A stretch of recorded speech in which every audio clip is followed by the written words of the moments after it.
আজকে আমি এমন সব স্টকগুলো নিয়ে কথা বলবো যে স্টকগুলো কিন্তু ডাউন ট্রেন্ড রয়েছে।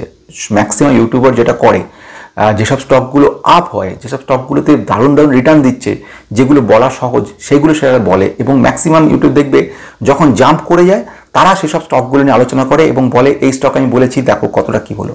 আমি যে স্টকগুলো নিয়ে কথা বলতে চলেছি সেগুলো সব ডাউন, প্রতিটা স্টক ডাউন, এবং সেই ডাউন হওয়া স্টকগুলো তোমাকে ভবিষ্যতে ভালো দেবে এই ধরনের চ্যালেঞ্জ নিয়ে আমি কথাগুলো বলছি।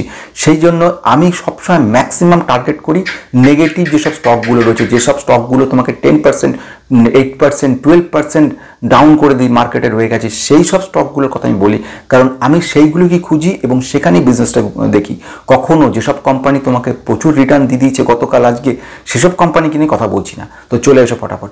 আজকে দুর্দান্ত ইন্টারেস্টিং ভিডিও। এই ভিডিওর মধ্যে এমন সেক্টরের সম্পর্কে বলবো বা এমন কিছু স্টককে নিয়ে কথা বলবো যে স্টকগুলো কিন্তু কন্টিনিউয়াসলি কিন্তু পড়ে যাচ্ছে এবং তাদের কিন্তু অথচ হিউজ একটা পোটেনশিয়াল রয়েছে। এই জায়গাটা সবচেয়ে গুরুত্বপূর্ণ জায়গা। তাদের হিউজ পোটেনশিয়াল রয়েছে, হিউজ বিজনেস ক্যাপাবিলিটি রয়েছে, গ্রোয়িং ক্যাপাবিলিটি রয়েছে।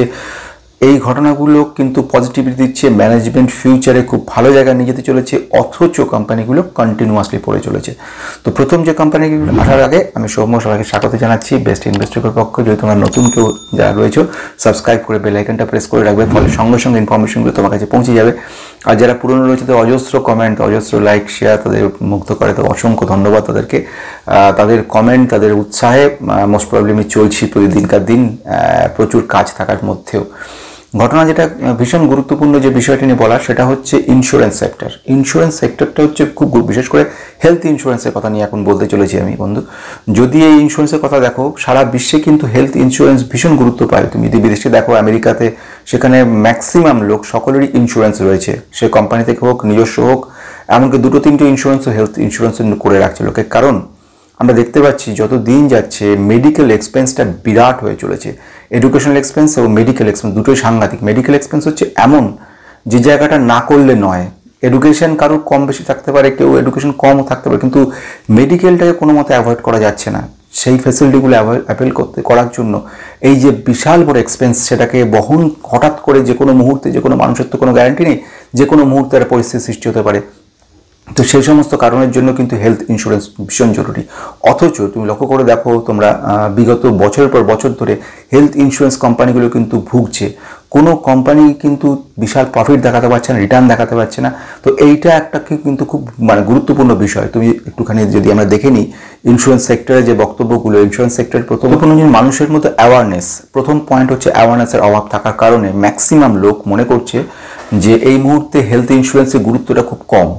একটা সময় যেরকম ছিল, যেরকম ধরে নাও, জাস্ট এক্সাম্পল ধরো 4,000 টাকা হচ্ছে একটা ইন্স্যুরেন্সের ক্ষেত্রে। এইবারে এটা যখন তুমি গ্রুপ ইন্স্যুরেন্স হয়, একটা সিঙ্গেল ইন্স্যুরেন্স হয়, একটা particular individual person health insurance নিতে পারে, সে সিঙ্গেল ওয়েতে অথবা গ্রুপ ওয়েতে নিতে পারে। তো এইবারে ধরো এক্ষেত্রে 4,000 টাকা হচ্ছে সিঙ্গেলের ক্ষেত্রে। এইবারে ধরো এমন এক জায়গায় একজন রয়েছে হাজব্যান্ড ওয়াইফ আর চাইল্ড, যখন চাইল্ড থাকে, সেক্ষেত্রে গ্রুপ ইন্স্যুরেন্সের পরিমাণ, কথার কথা বলছি এক্স্যাক্ট, আমি সেসবগুলো যারা ইন্স্যুরেন্স তারা বলবে, আমি জাস্ট শুধু বিষয়বস্তুটা বোঝানোর চেষ্টা করছি। 7,000 টাকা একটা হচ্ছে গ্রুপ ইন্স্যুরেন্স করা যাচ্ছে। হেলথের ব্যাপারে আমি কথা বলছি এখানে। এবারে ঘটনাটা হচ্ছে যারা যারা নিচ্ছে তারা মনে করছে এই 7,000 টাকা যে খরচ হচ্ছে বা 4,000 টাকা এই যে খরচ হচ্ছে, এইগুলো আমাদের কাছে ভুল খরচ, বেশি খরচ, অপ্রয়োজনীয় খরচ, প্রয়োজনীয়তা কম।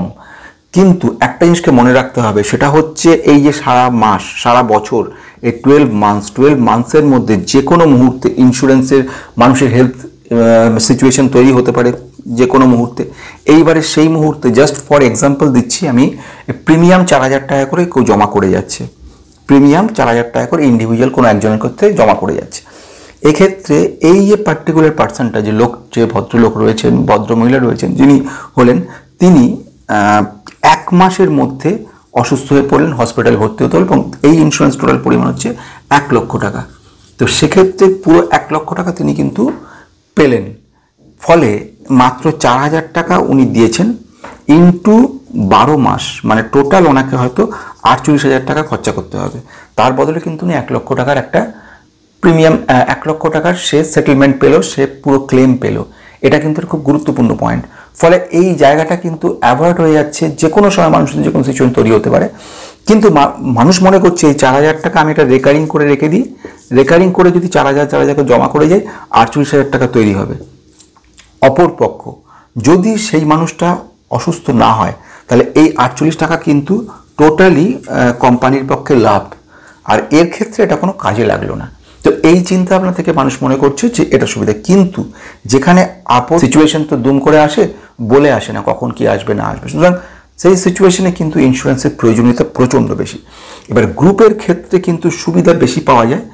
আমি এই কথাগুলো বলার মূল বক্তব্য সেটা হচ্ছে আর কিছু নয়, এখানে মানুষের অ্যাওয়ারনেসের অভাবটা থাকার কারণে কিন্তু এই সেক্টরের মধ্যে প্রধান ব্যাপার লাভ হচ্ছে না।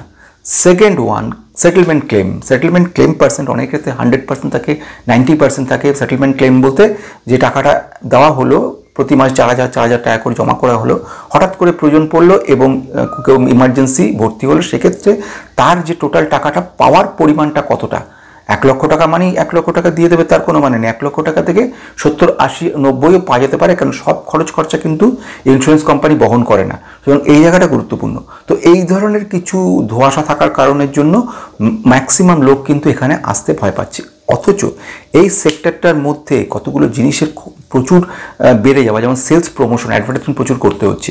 2 নম্বর, প্রতিযোগিতা প্রচুর বেশি রয়েছে। 3 নম্বর, মানুষের অ্যাওয়ারনেসের অভাব, যেটা আমি বললাম। তারপরে হচ্ছে সারেন্ডার ভ্যালু ইনক্রিজ হয়ে গেছে। আমরা দেখেছি কোভিড পিরিয়ডের সময় প্রচুর লোক অসুস্থ হয়েছে, সেই সময় এই হেলথ ইন্স্যুরেন্সগুলোর থেকে তাদেরকে প্রচুর পরিমাণে কিন্তু টাকা ক্লেম এসছে, ফলে এদের কিন্তু লস চলে গেছে অনেক জায়গাতে। এবারে সেটেলমেন্টের পরিমাণ এবং সারেন্ডার ভ্যালু জায়গা যেখানে যেখানে রয়েছে, সেসব জায়গার ক্ষেত্রে বেশি এরকম ঘটনা ঘটেছে। যেরকম এই 4,000 টাকা করে যে দিয়ে গেল এবং 3 মাসের বেলাতে সে অসুস্থ হয়ে পড়লো, সেই অসুস্থ হওয়ার পরে সে অলরেডি 12,000 টাকা খরচা করে ফেলেছে এবং তার পেয়েছে 1 লক্ষ টাকা। তারপর থেকে সে কিন্তু আর কোনো টাকা জমা করলো না, এরকম ঘটনা ঘটেছে।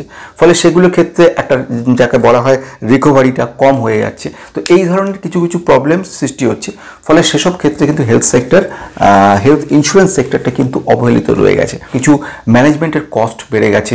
আমি যে স্টকটার কথা নিয়ে এখন বলতে চলেছি, সেই স্টকটার কিন্তু যে আলোচনা করে যেটা দেখা গেছে, যে অ্যানালিসিস করে যেটা দেখা গেছে, তার মধ্যে এদের ম্যানেজমেন্ট কস্ট খুব বেশি রয়েছে। সেলস প্রমোশন মানে অ্যাডভার্টাইজমেন্ট ক্ষেত্রে বা এরম ধরনের ক্ষেত্রে কস্ট খুব বেশি রয়েছে। থার্ড হচ্ছে কম্পিটিশন খুব বেশি রয়েছে। কোম্পানিটার আরেকটা বড় জিনিস সেটা হচ্ছে যে কমিশনগুলো বেশি দিতে হচ্ছে। এইসব কারণের জন্য কিন্তু প্রফিট হচ্ছে না, অথচ কোম্পানিটা ভালো কোম্পানি। কারণ ভবিষ্যতে দিন আসছে, মানুষের অ্যাওয়ারনেসটা বাড়ছে, আস্তে আস্তে মানুষ বুঝতে পারছে যে ইন্স্যুরেন্সের প্রয়োজনীয়তা কতখানি, এবং প্রাইভেট সমস্ত কোম্পানি জায়গাগুলোতে প্রচুর মানে প্রাইভেট হসপিটালগুলোতে প্রচুর খরচা নিম্নবিত্ত মধ্যবিত্ত মানুষের পক্ষে দেওয়াটা খুব চাপের হয়ে যায়। সেই সব কারণের জন্য মানুষ আস্তে আস্তে আস্তে আস্তে ইন্স্যুরেন্সের দিকে ঝুঁকছে। তো যত এই দিন আসবে, এই 4,000 করে যে প্রিমিয়াম পড়ছিল, জাস্ট ফর এক্সাম্পল দিয়েছি, যত মানুষ এখানে ঢুকবে 4,000টা তত কিন্তু কমতে থাকবে, কারণ এখানে কম্পিটিশন। 4,000 3,000 করে দেবে, 3,000টা 2,000 করে দেবে, ফলে আস্তে আস্তে যত কমতে থাকবে দুদিক থেকে লাভ। লোক যত এর সঙ্গে যুক্ত হবে তত প্রিমিয়াম কমতে, আর যত প্রিমিয়াম করতে তত মানুষ আরও যুক্ত হয়। ফলে এই ইন্ডাস্ট্রিটা খুব শিগগিরই এটা কিন্তু বিরাটভাবে বাড়তে চলেছে। এই মুহূর্তে আমি যে কোম্পানিটা বলবো, HDFC লাইফ কোম্পানিটা 6 মাসের রিটার্ন তুমি দেখো -18%, কোনো লাভ নেই। 1 বছর যদি কেউ রিটার্ন দেখতো, সেক্ষেত্রেও নেগেটিভ -4% রয়েছে। ইয়ার টু ডেট যদি দেখো প্রায় 13% রয়ে গেছে, মানে শুধু নেগেটিভ নেই। 5 বছর কেউ ইনভেস্ট যদি করে থাকে এই পার্টিকুলার স্টকে, মাত্র 27% রিটার্ন দিচ্ছে, মানে কোনো রিটার্নই অলমোস্ট দেয়নি। অথচ প্রোমোটারের সংখ্যা 86%। কোম্পানির বিজনেস গ্রোথ খুব ভালো রয়েছে, বিজনেস খুব ভালো, নট গ্রোথ, বিজনেস ভালো রয়েছে, ফিউচার প্রসপেক্ট অসম্ভব রয়েছে এবং হতেই হবে। যত দিন আসবে মানুষ তত আস্তে আস্তে অ্যাওয়ারনেস বাড়বে, তত এন্ট্রিটি করবে, এবং যখন এন্ট্রি করবে তখন দারুণ হবে। ফলে এইটা একটা বড় স্কোপ কিন্তু এই মুহূর্তে, মানে এত ওভারভ্যালু মার্কেটে একটা বড় জায়গা তৈরি করছে। যদি পি দেখো ওভারভ্যালুড, কিন্তু পিটা ক্যালকুলেশন কী করে তৈরি হয়? প্রাইস টু আর্নিং রেশিও দিয়ে আমরা কিন্তু পিটাকে ক্যালকুলেট করি। অর্থাৎ প্রাইস এবং আর্নিং যদি বাড়তে থাকে, আর্নিং যদি বেড়ে যেতে থাকে, অটোমেটিক কিন্তু পিটা পড়তে থাকবে। যেমন মনে করে নাও এই মুহূর্তে প্রাইস 10 টাকা আছে, আর্নিং হচ্ছে 2 টাকা, তার মানে পি হচ্ছে 5। কিন্তু আমি যদি এটা না করে এখন পি আর্নিং যদি বেড়ে 5 হয়ে যায়, তাহলে কিন্তু চলে এলো পি 2। যদি এটা বেড়ে গিয়ে আর্নিংটা 10-এ 10 হয়ে যায়, তাহলে কিন্তু পি চলে এলো মাত্র 1। মানে বুঝতে পারছো, আর্নিংটা যত গুণ বাড়বে তত গুণ কিন্তু আস্তে আস্তে পিটা পড়তে থাকবে। ফলে এইটা কিন্তু খুব শিক্ষণীয় ব্যাপার। ফলে পি হাই বলে চেঁচিয়ে লাভ নেই। কোম্পানিটা যখন দেখবো আমরা কোম্পানির বিজনেস গ্রোথ বাড়তে থাকবে, অটোমেটিক্যালি সব ফাইন্যান্সিয়াল রেশিওগুলো কমতে কমতে আমাদের ফেভারে চলে আসবে। তো জায়গাটা তৈরি হচ্ছে কখন? জায়গাটা তো মানুষের অ্যাওয়ারনেস যত গুণ বাড়বে। আসা যাক, আমরা কি কোম্পানির কথা বললাম? HDFC life. এইবারে আমরা চলে আসবো সেকেন্ড কোম্পানি। সেকেন্ড যে সেক্টরটা নিয়ে কথা বলছি সেটা হচ্ছে defence sector. Not only defence, সেখানে সিভিল, নিউক্লিয়ার পাওয়ার, তারপর হচ্ছে ফুয়েল সেলস, তারপর হচ্ছে স্পেস এবং এই ধরনের কাজকর্ম, ক্লিন এনার্জি, এর উপর কাজ করে কোম্পানিটার কথা বলবো। ডিফেন্স সেক্টর এত দৌড় হচ্ছে, ডিফেন্স সেক্টরে সব কিছু মুভ হচ্ছে, যেখানে clean energy, green energy, renewable energy দৌড়চ্ছে, অথচ একটা কোম্পানি কিন্তু ডাউন শুধু নয়, কন্টিনিউয়াসলি ডাউন হচ্ছে। এবং আমরা গতকালই দেখে নিলাম প্রায় 10% উপর ডাউন হচ্ছে, কারণ জঘন্য একটা প্রফিট রিটার্ন দেখিয়েছে। অথচ কোম্পানিটা দুর্দান্ত কোম্পানি, এবং যেখানে গোটা সেক্টরটার এত মুভমেন্ট হচ্ছে অথচ একটা স্টক পড়ে রয়েছে। আমাকে অনেকে স্টকটা নিয়ে বলছে, রিসেন্ট কমেন্টে এসছে, মেল করেছে, যে সেটা হচ্ছে এমটার টেকনোলজিস। এমটার টেকনোলজিসকে নিয়ে কিন্তু অনেকে বলছে এই মুহূর্তে কি এক্সিট করে যাবো, এই মুহূর্তে কি সেল করে দেবো, এই মুহূর্তে কি আউট হয়ে যাবো। কেন? কারণটা কি? কারণটা হয়েছে এই যে Q4 রেজাল্টটা এসছে, রেজাল্টটা খুব খারাপ এসছে, মানে এতটা খারাপ নিজেরাও এক্সপেক্ট করতে পারিনি। অথচ এই যে কারণগুলো ম্যানেজমেন্ট সঙ্গে সঙ্গে ডিক্লারেশন দিয়েছে, এবং খুব এফেক্টিভ এফিশিয়েন্ট ম্যানেজমেন্ট। কোম্পানিটা দুর্দান্ত কোম্পানি, কোম্পানির ফিউচার গ্রোথ ভালো, বিজনেস পোটেনশিয়াল ভালো, এভরিথিং ইজ ফাইন। অথচ কোম্পানিটা আমি দেখে নিই এই মুহূর্তে একদিনে 10.60% ডাউন হয়েছে, প্রচুর পরিমাণে হিউজ সেল অফ হয়েছে। আমরা যদি দেখে নিই রিপোর্টটা, সেখানে দেখতে পাচ্ছি 27% নেগেটিভ রয়েছে, সেটা হচ্ছে সেলস 27% নেগেটিভ হয়ে গেছে। এবিটা ডি পার্সেন্ট -63, মানে যেটাকে কল্পনাই করা যায় না, 63%-এর বেশি কিন্তু মাইনাস হয়ে গেছে। Net profit percentage 83%, 83% net profit down হয়ে সিঙ্গেল ডিজিটে নেট প্রফিট চলে এসছে, মানে ডিজাস্টার। এবং তুমি টোটালটা ইপিএসও প্রায় 80%-এর মতো কিন্তু ডাউন হয়ে গেছে, এবং নেট প্রফিট হচ্ছে 5 কোটিতে চলে এসছে, সিঙ্গেল ডিজিট।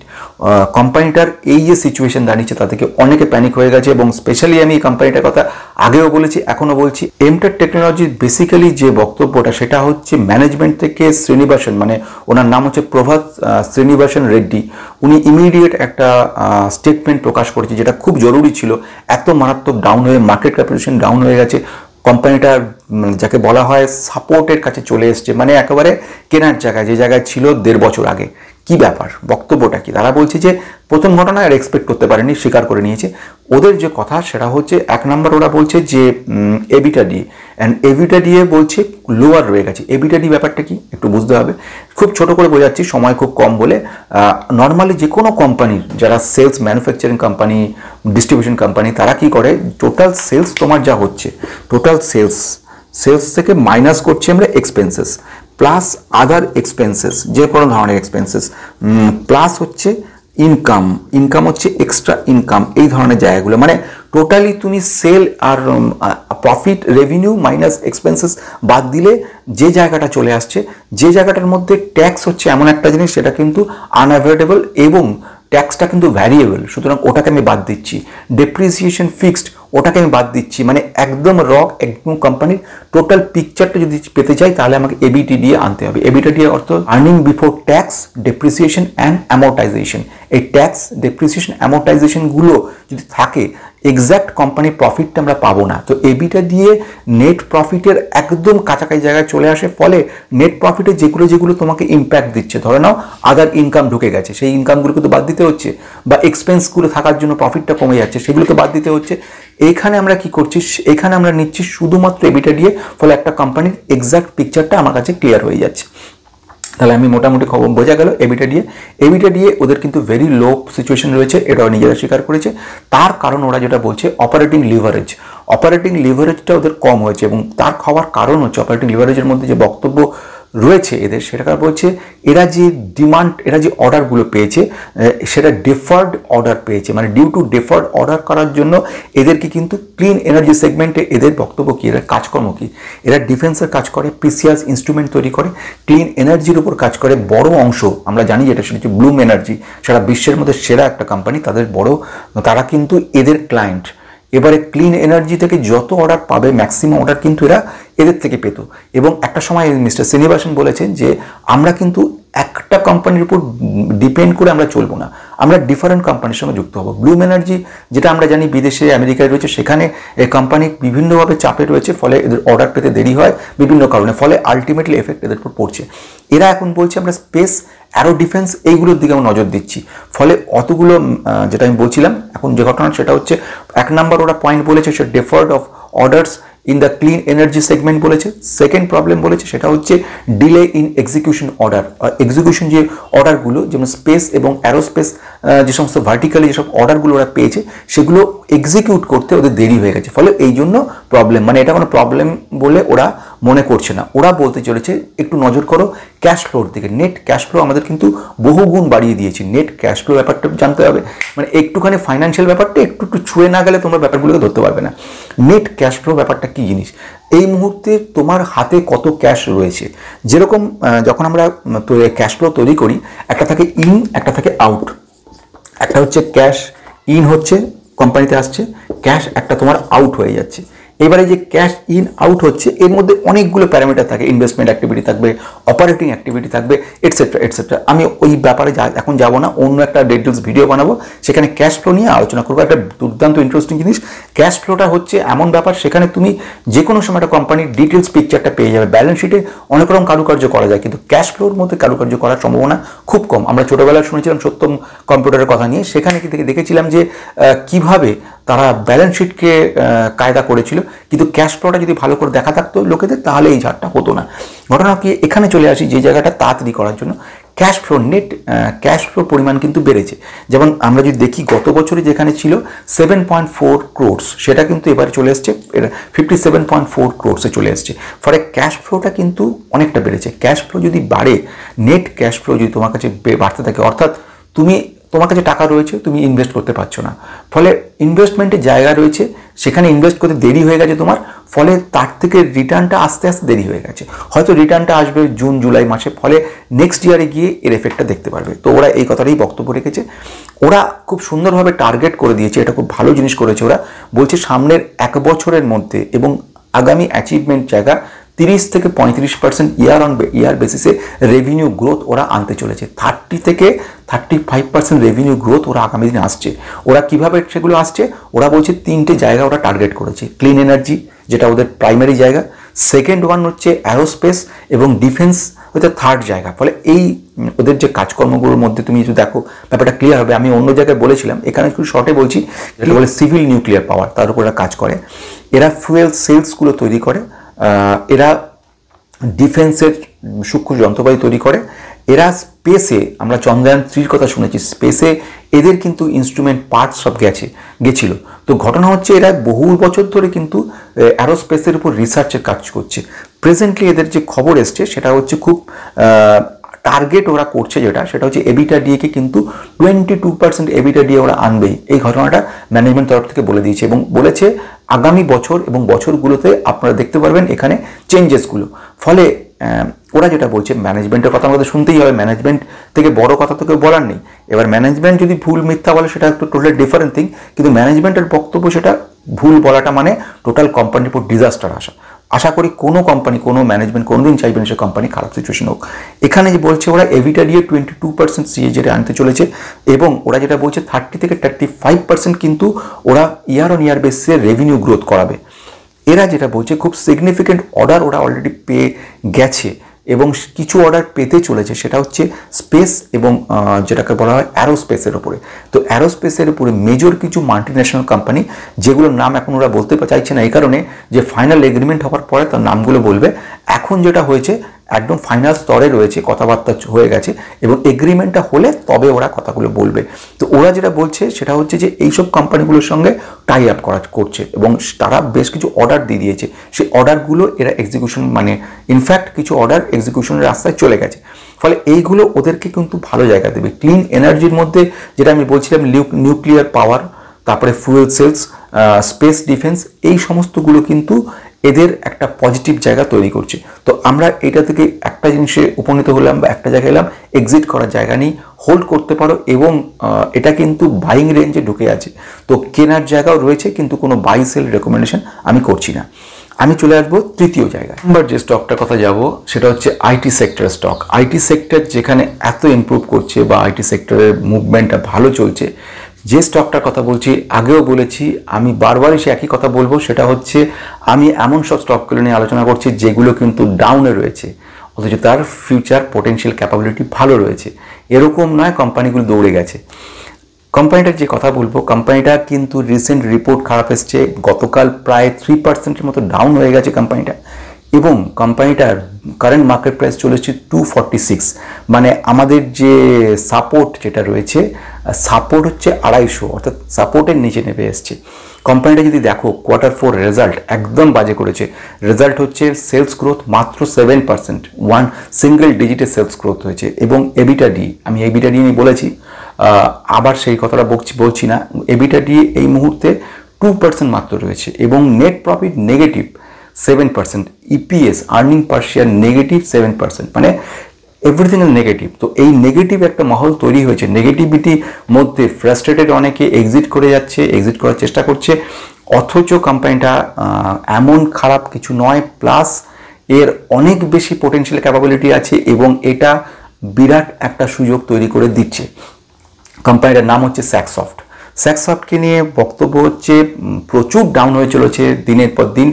কোম্পানি কোনো অংশে খারাপ নয়, নট অনলি দ্যাট, তাদের যে ম্যানেজিং ডাইরেক্টর তিনি কিন্তু একটা অদ্ভুত কথা বলেছিলেন এবং উনি বলেছেন আমরা 2030 সালের মধ্যে $500 মিলিয়ন কিন্তু ওদের প্রফিটকে আনতে যাচ্ছি, মানে অন্তত 5 গুণ প্রফিট ওনারা নিয়ে আসছেন।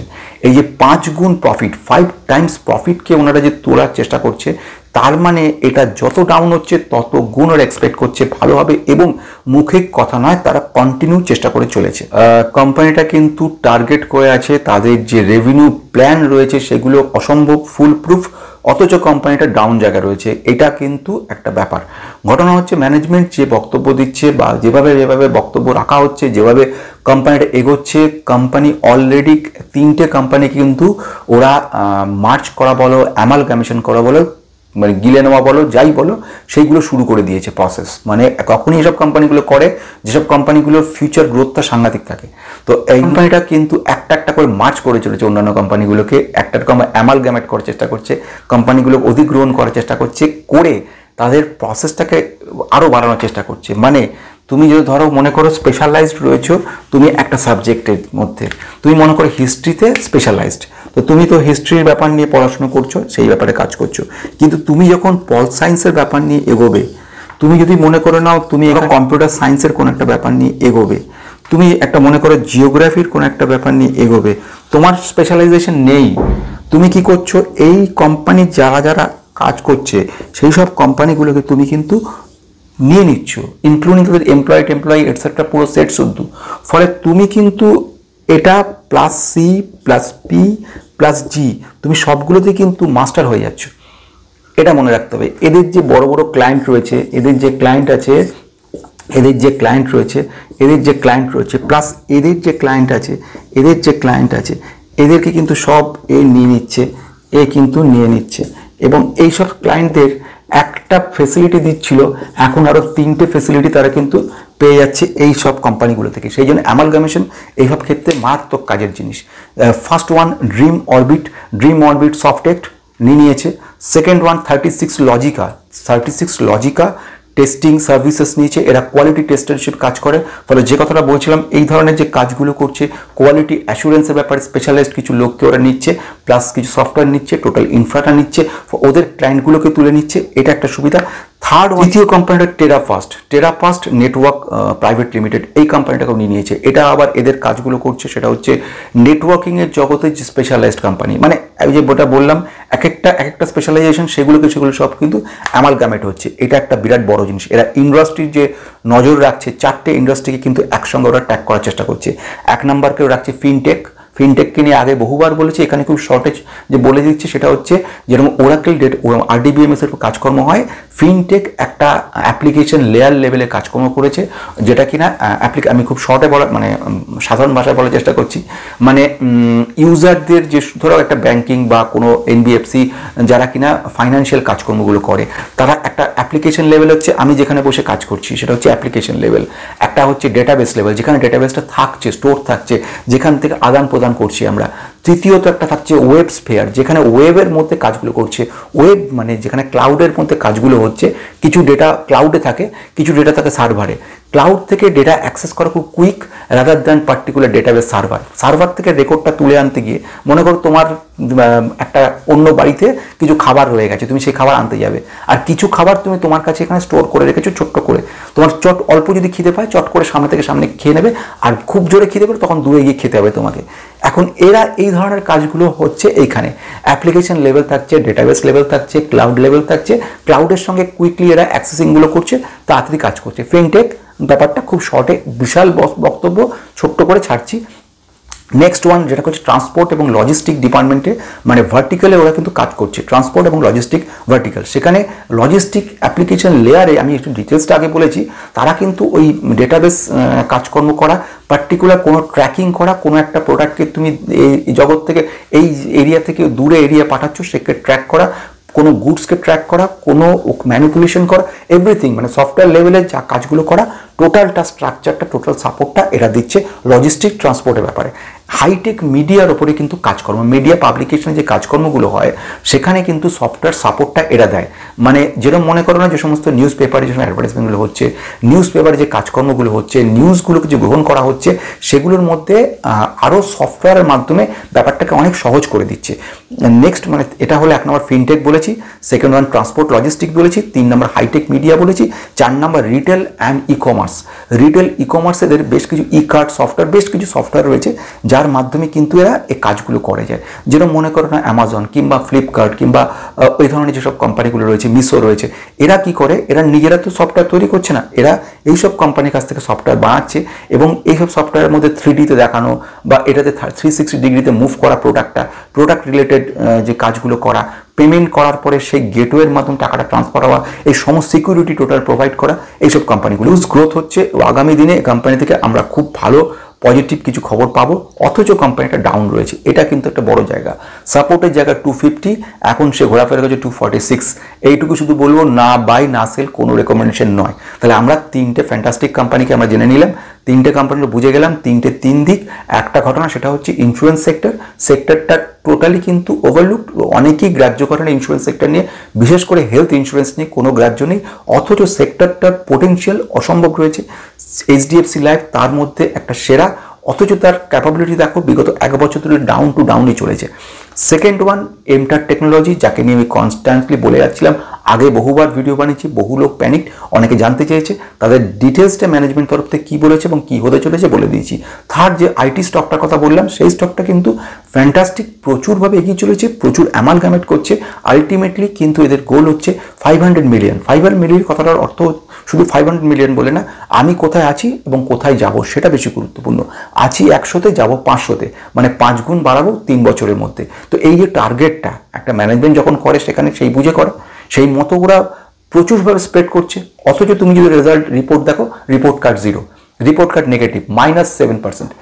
দেখে যে কেউ বলবে একদম ফালতু কোম্পানি, অথচ কোম্পানি পোটেনশিয়াল গ্রোথ খুব ভালো রয়েছে। তো আজকের মতো এখানে শেষ করো, নমস্কার।